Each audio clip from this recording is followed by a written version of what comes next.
Hello and welcome back.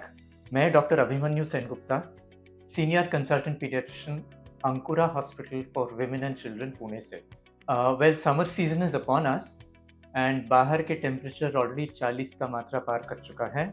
उसके साथ साथ लेके आया है कुछ स्पेसिफिक बीमारियां हीट से या गर्मी से जुड़े हुए, जिसको हम हीट रिलेटेड इलनेसेस बोलते हैं।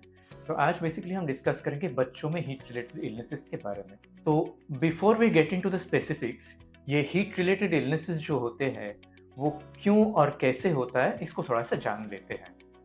तो नॉर्मली देखिए, हमारे बॉडी के अंदर कुछ सेफगार्ड्स रहते हैं कि बाहर का तापमान चाहे कितना भी हो, हम बॉडी ओवरहीट होने से बच जाता है।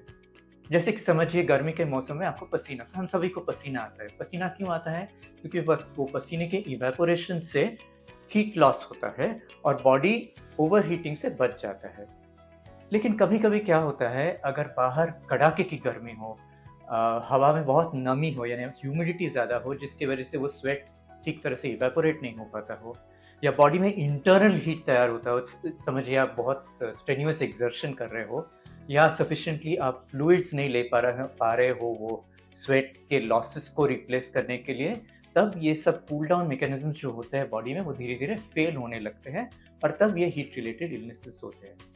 जस्ट मिसाल के तौर पे आपको सपोज आप एक 3 BHK फ्लैट में रह रहे हैं, टॉप फ्लोर पे, मई का महीना है, बाहर 42 डिग्रीज टेम्परेचर है और लाइट चला गया है। आपके पास सिर्फ एक बैटरी ऑपरेटेड फैन है आपके हाथ में।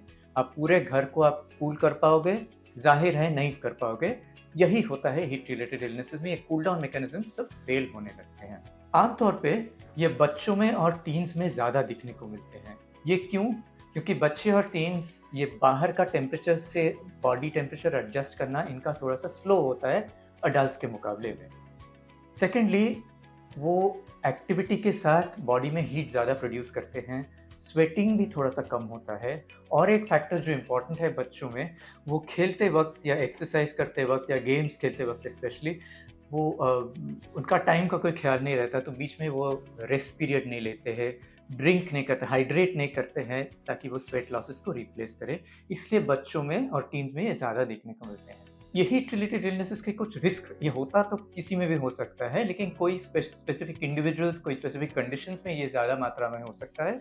एक तो जब हाई टेम्परेचर और ह्यूमिडिटी हो, कोई एडिक्वेट शेड, छाँव नहीं हो या एडिक्वेट कूलिंग एनवायरनमेंट में नहीं हो, स्ट्रेन्यूअस आउटडोर फिजिकल एक्टिविटी अगर हो, स्पेशली डे टाइम जब बाहर धूप रहता है, डिहाइड्रेशन अगर हो, अगर आप पानी ठीक से पी नहीं रहे हो, कुछ मेडिकल कंडीशंस होते हैं जिसमें ये बहुत जल्दी हो जाता है, जैसे कि कोई हार्ट डिजीजेस, कोई किडनी एलिमेंट्स, डायबिटीज़, ओबेसिटी यानी मोटापन।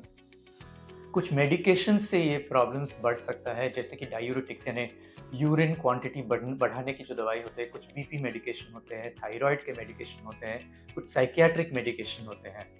एक्सट्रीम्स ऑफ एज यानी कम उम्र में और ज़्यादा उम्र में ये हो सकता है ज़्यादा करके। बच्चों में स्पेशली, जो बच्चों को हेवी यूनिफॉर्म पहन के बाहर एक्सरसाइज या एक्सर्शन करना पड़ता है, जैसे कि सपोज मार्चिंग बैंड वाला यूनिफॉर्म या cricket gear, full cricket gear लेके अगर धूप में खेलना हो, तो ये प्रॉब्लम, क्योंकि हीट डिसिपेट नहीं होता, बाहर नहीं जा पाता है बॉडी से। जैसे मैंने कहा कि ये हीट रिलेटेड इलनेसेस ये एक बीमारी नहीं है, it's a spectrum of diseases. यानी सबसे माइनर जो है वो लोकल होता है, जैसे कि समझिए हीट रैश या सनबर्न्स, और दूसरे एंड पे है जो सिस्टमिक डिजीजेज, यानी जो हीट के वजह से बॉडी के अंदर अफेक्ट करता है। उसमें जनरली 3 डिजीज होते हैं, एक है हीट क्रैम्प्स, सेकंड है हीट एग्जॉशन और सबसे सीवियर फॉर्म है हीट स्ट्रोक। तो sunburn will be dealt differently. आज बाकी का जो है वो सब डिस्कस, बाकी के जो हीट रिलेटेड इलनेसेस हैं वो सब डिस्कस करते हैं। तो before we get into the individual diseases, ये हीट रिलेटेड इलनेसेस गर्मी के मौसम में प्रिवेंट करने की कुछ जनरल गाइडलाइंस देख लेते हैं। पहली बात तो ये है कि एडिक्वेट हाइड्रेशन होना बहुत ज़रूरी है गर्मी के दिनों में। You must drink plenty of fluids, specially जब आप विगरस फिजिकल एक्टिविटी कर रहे हो, specially outdoor on hot days. तो ये ड्रिंक्स कौन से? Plain water, coconut water, sports drinks जो होते हैं जिसमें ग्लूकोज और इलेक्ट्रोलाइट्स रहते हैं। फ्लूइड्स कौन से अवॉइड करना है? कैफीन कंटेनिंग फ्लूइड्स जैसे कि colas, tea, coffee. Sugary drinks avoid करना है, अल्कोहल अवॉइड करना है। प्रॉपर क्लोथिंग रहना बहुत ज़रूरी है गर्मियों के दिनों में। Clothing should be light coloured, light weight, breathable, absorbent जो स्वेट को अच्छे से अब्सॉर्ब कर लेता है, tightly woven and preferably natural fabric से बने हुए जैसे कि कॉटन और लिनन। विगरस एक्टिविटी गर्मियों के दिनों में try to schedule it outside 10 AM to 4 PM window, क्योंकि तब बाहर सन सबसे तेज होता है। तो ट्राई करिए उससे पहले, या आपके बच्चों को ट्राई करिए उससे पहले या उसके बाद एक्टिविटी स्केड्यूल करने। स्ट्रेन्यूस एक्टिविटी के वक्त बीच में थोड़ा सा रेस्ट पीरियड लेना ज़रूरी है। Rest period cool, shady, well ventilated areas में होनी चाहिए। आप अगर बच्चे को पहली बार आउटडोर स्पोर्ट्स में इंट्रोड्यूस कर रहे हो तो ऑलवेज डू इट ग्रेजुअली, यानी कि सपोज आप आज शुरू किया है, start with 15 minutes, then gradually build up to 30 minutes, 45 minutes, 60 minutes, ऐसे करके उसका फुल जितना टारगेट है वो रीच करना। Never introduce directly for the entire stretch. बच्चों को ऑलवेज सिखाइए कि खेलते वक्त बीच बीच में ब्रेक लेके ड्रिंक करना, हाइड्रेट करना, फ्लूइड्स लेना, और एक स्प्रे मिस्ट बॉटल दे दीजिए, बदन पे थोड़ा सा पानी छिड़कना ताकि it helps to cool down the body. गर्मी के मौसम में try to maximize indoor activities, बाहर के एक्टिविटीज जितना कम हो सके। एक्सरसाइज से पहले वार्म अप करना, एक्सरसाइज के बाद कूल डाउन करना बहुत ज़रूरी होता है। अगर कोई ऑनगोइंग मेडिकल कंडीशन हो या कोई मेडिकेशन हो तो ऑलवेज डॉक्टर से कंसल्ट करिएगा before entering into any of these activities in the hot summer months. Adequate fans, air conditioning हो एक्सरसाइज एरियाज में। Always be aware of the science and symptoms of severe heat related illness.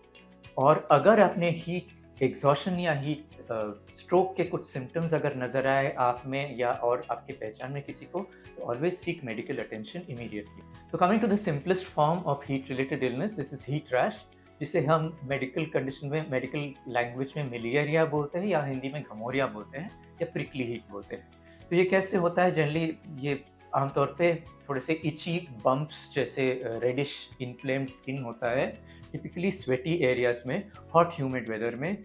इसमें थोड़ा सा जलन होता है, etching होता है, और ये स्वेटिंग पसीने से बढ़ जाता है। नाउ इसकी वजह है blocked sweat glands. Blocked sweat glands होने की वजह से स्वेट अच्छी तरह से इवेपोरेट नहीं हो पाता है। ये टाइट और नॉन ब्रीदेबल क्लोथिंग पहनने से ये बढ़ जाता है। ये एक एसेंशियली नॉन कंटेजियस इलनेस है, यानी एक इंसान से दूसरे इंसान को फैल नहीं सकता है। ये सेल्फ रिजॉल्विंग, अपने आप ही ठीक हो जाता है। ये होता तो कहीं भी हो सकता है बदन पे, पर जनरली जहाँ स्वेट अक्यूमुलेट होता है जैसे कि नेक, आर्मपिट्स, ग्रॉइन्स, बैक, चेस्ट, इस एरियाज में ज़्यादा करके होता है। अब इसको प्रिवेंट कैसे करना है, बाकी जनरल प्रिवेंटिव मेजर्स ऑलरेडी बता दिया है। Specifically you must take cool showers during hot days, take baths frequently to soothe the skin and prevent sweat from building up, from prevent overheating। जो रैश प्रोन एरियाज है जो मैंने बताया है उसको रेगुलरली वॉश करना है, क्लीन करना है, ड्राई करना है, ताकि स्वेट बिल्डअप ना हो, बैक्टीरियल इन्फेक्शन ना हो। स्किन इरिटेंट्स को अवॉइड करना है, जैसे कि कुछ जेल्स, लोशंस, ऑयल्स, क्रीम्स रहते हैं जो स्वेट ग्लैंड्स के डक्ट्स को ब्लॉक कर देता है, उससे ये प्रॉब्लम और भी बढ़ सकता है। हीट रैश का ट्रीटमेंट जनरली सिंपल है, कूल कंप्रेसेस लगाना इचिंग कम करने के लिए, एंटी एलर्जिक या एंटी हिस्टामिन्स जिसको बोलते हैं वो देते हैं इचिंग कम करने के लिए। कैलामीन लोशन जो कि एक आमतौर पे मिलने वाली एक कॉस्मेटिक है, that helps. Oatmeal baths help. Aloe vera gel जो कि जनरली सब घरों में रहता है, aloe vera gel is very good. Apart from this, scratch नहीं करना बहुत ज़रूरी है। यू मस्ट अवॉइड स्क्रैचिंग, क्योंकि स्क्रैचिंग से इन्फ्लेमेशन बढ़ता है, इन्फेक्शन के चांसेस होते हैं। और अगर ज़्यादा हो, अगर उसके साथ साथ बाकी हीट रिलेटेड इलनेसेस के सिम्टम्स हो, अगर परसिस्टेंट हो, तो ऑलवेज डॉक्टर को कंसल्ट करिएगा, दैट्स द बेस्ट ऑप्शन। अभी बाज़ार में बहुत तरह के प्रिकली हीट पाउडर्स मिलते हैं, तो ये कैसे काम करते हैं आप, you would definitely like to know. तो एक तो इसमें टैल्क और कॉर्नस्टार्च रहते हैं जिससे स्वेट अब्जॉर्ब हो जाता है, स्वेट बिल्डअप थोड़ा सा प्रिवेंट करता है। दूसरे इसमें थोड़े से माइल्ड एंटीबैक्टीरियल्स होते हैं जैसे नीम एक्सट्रैक्ट, जैसे जिंक ऑक्साइड, बोरिक एसिड, जो प्रिवेंट करता है बैक्टीरियल इन्फेक्शन को। इसमें कैम्फर और मेंथॉल रहता है कूलिंग इफेक्ट के लिए। स्वेट अब्जॉर्ब करने की वजह से स्किन टू स्किन फ्रिक्शन कम होता है, इसलिए राहत मिलती है उससे। उसमें थोड़ा सा फ्रेग्रेंस रहता है जो बॉडी ओडर को कंट्रोल करता है। तो चलिए आगे जाते हैं बाकी हीट रिलेटेड इलनेसेस पे। सिस्टमिक हीट रिलेटेड इलनेसेस, यानी जो हीट रिलेटेड इलनेसेस से बॉडी के अंदर इफेक्ट होता है, उसमें सिंपलेस्ट जो है वो है heat cramps. Heat cramps typically होते हैं in the form of painful muscle spasms, जो डिहाइड्रेशन और इलेक्ट्रोलाइट इम्बैलेंस की वजह से है होता है स्वेट लॉस होने की वजह से। ओके, इसमें सडन इंटेंस मसल पेन होता है, टिपिकली लेग्स में होता है और एब्डोमेन में होता है, और जनरली स्ट्रेन्यूअस एक्टिविटी करते वक्त होता है और उसके तुरंत बाद होता है। अफेक्टेड इंडिविजुअल का कभी कभी थोड़ा सा फ्लश्ड और मॉइस्ट स्किन भी हो सकता है। हीट क्रैम्प्स के लिए फर्स्ट एड क्या है? पहले तो please move that individual to a cool place and have that individual rest for 1 complete hour. जो एक्टिविटी की वजह से हीट क्रैम्प्स हुआ है वो एक्टिविटी तुरंत बंद करना। Do not enter that activity in that same session. Excess clothing remove करना, स्किन के ऊपर कूल कंप्रेसेस रखना, स्किन को फैन करना, offer cool non alcoholic beverages जैसे पानी, स्पोर्ट्स ड्रिंक्स जैसे मैंने बताया है। वो क्रैम्प्ड जो मसल्स हैं उनको धीरे धीरे स्ट्रेच करना, मसाज करना, बहुत स्लोली, बहुत जेंटली करना। और अगर हीट क्रैम्प्स 1 घंटे के बाद भी अगर सेटल नहीं हुआ हो, या इंडिविजुअल को हार्ट प्रॉब्लम या और कोई मेडिकल कंडीशंस हो, या बाकी हीट रिलेटेड इलनेसेस के सिम्टम्स हो, तो please seek medical help. Moving on to heat exhaustion, which is a little more severe form of a heat related illness.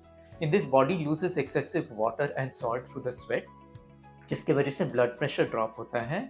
It occurs in same the conditions of extreme heat and humidity, sweating without adequate fluid replacement. What is important with heat exhaustion is, अगर इसको ठीक समय पे treat नहीं कर पाए तो वो जाके हीट स्ट्रोक में बदल सकता है। Heat stroke is a medical emergency. So heat exhaustion के सिम्टम्स क्या होते हैं? हैवी स्वेटिंग, पेल मॉइस्ट स्किन और मसल क्रैम्प्स। इसके साथ साथ कभी कभी फीवर हो सकता है, थोड़ा सा नॉजिया, वॉमिटिंग, डायरिया, हेडेक वगैरह, फटीग, वीकनेस, थोड़ा सा फेंट फील होना।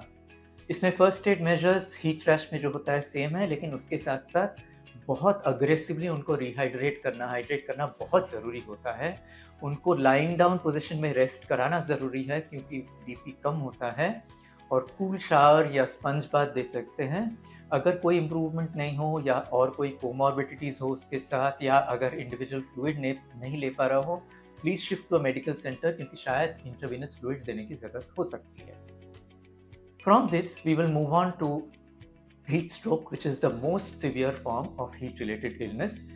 ये कब होता है? जब बॉडी का टेम्परेचर रेगुलेटरी मैकेनिज्म पूरी तरह से फेल हो जाता है, तो बॉडी ओवर हीट होता है, टेम्परेचर शूट अप हो जाता है, कोर टेम्परेचर बहुत जल्दी बढ़ जाता है, body begins to lose its ability to sweat and cool down itself. तो ये क्यों इंपॉर्टेंट है? क्योंकि इससे ऑर्गन डैमेज हो सकता है, डेथ भी हो सकता है, this is life threatening emergency and इसको इमीडिएट मेडिकल अटेंशन की ज़रूरत होती है। इसके सिम्टम्स क्या होते हैं? इसमें स्किन वार्म और ड्राई होता है, हाई फीवर होता है यूजुअली 104 से ऊपर, हार्ट रेट बढ़ जाता है, लॉस ऑफ एपेटाइट होती है, nausea, vomiting, headache, fatigue, confusion, lethargy, और धीरे धीरे वो फिट्स में बदल जाता है और फिर अल्टीमेटली इंडिविजुअल कोमा में चला जाता है। हीट स्ट्रोक में फर्स्ट एड तो कम ही है क्योंकि this is a medical emergency. The first thing you do when you recognize a heat stroke is you have to alert the emergency medical services. But till the emergency medical services reach you or you are able to reach the hospital facility, what do? You have to move to a cool air conditioned setting. If you're traveling in a car, if the AC is not working, please open all the windows so that there is good air circulation. Remove all the excess clothing, drench the skin with a cool shower. Even garden hose से भी आप cool कर सकते हैं. Place cold wet compresses or ice bags on the head, neck and the groin area. अगर individual alert हो तो fluids offer करिए, कूल फ्लूइड्स जैसे मैंने बताया है, salt and sugar solution. So that brings us to the end of the discussion on heat related illness. To sum up, these generally occur when the temperature regulatory mechanisms of the body start failing in hot weather. Exposure to abnormal or prolonged amounts of heat and humidity with or without strenuous physical activity, especially coupled with inadequate fluid intake. Children are more often affected. The important preventive measures are scheduling vigorous activity and sports during the less hot periods of the day, adequate hydration, appropriate clothing, skin care, taking rest periods in cool, well-ventilated areas, and awareness of the signs and symptoms of heat-related illnesses, especially the severe kind. Thank you very much for your patient listening. If you have any comments or any queries, please message on the box. Thank you, and we'll see you again. Bye-bye.